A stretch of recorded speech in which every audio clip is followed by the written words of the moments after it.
Sai tasty and healthy फूडमध्ये सर्वांचं स्वागत.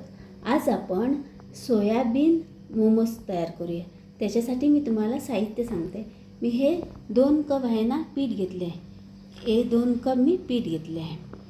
हे ना सोयाबीन मी काय केलं आहे, पहिल्यांदा धुवून उकडून मिक्सरमध्ये बारीक करून घेतले आहे.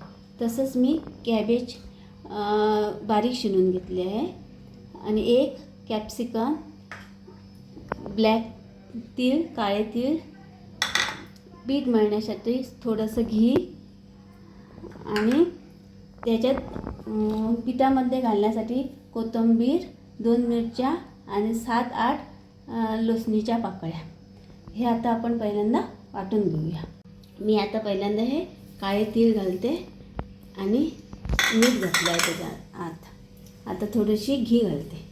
त्यात मी आता वाटलेलं लसूण आलं आणि मिरची हे वाटलं आहे. हे सर्व मी एक करते. ते ना गरम पाणी घालायचं. पीठ आहे ना ते मैद्याचं नाही, हा गव्हाचं आहे. गव्हाच्या पिठामध्येही मोमोज चांगले होतात.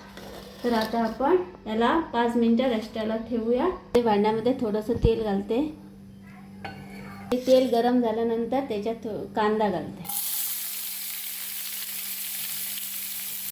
आता कांदा मी थोडासा लाल होईपर्यंत परतून घेते. त्यानंतर थोडीशी आलं लसणाची पेस्ट घालते.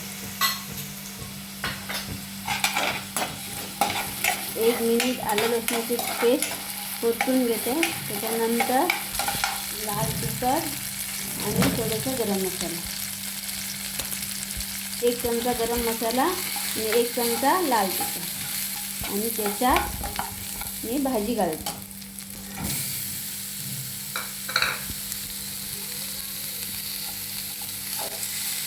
सोयाबीन आहे ना, हे वाटून घेतलेले होते ना बारीक करून मिक्सरमध्ये, ते घालते. चांगलं परतून घ्यायचं. चांगलं परतून घेतल्यानंतर त्याच्यात थोडं मीठ घालायचं. सोया सॉस घालते. 2 चमचे घातले तर बस.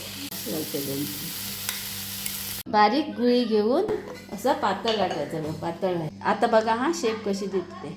मोमोजला शेप ना तुमच्या आवडीनुसार दिले तर चालेल.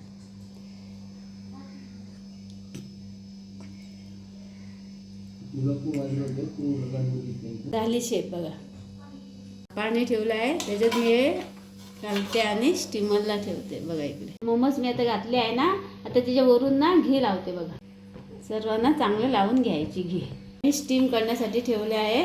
ते आता झाकून ठेवते 15 मिनिटासाठी. बघा हेल्थी मोमोज रेडी झाले. तर तुम्ही आता माझ्या चॅनलला सबस्क्राईब करा, शेअर करा आणि लाईक करा.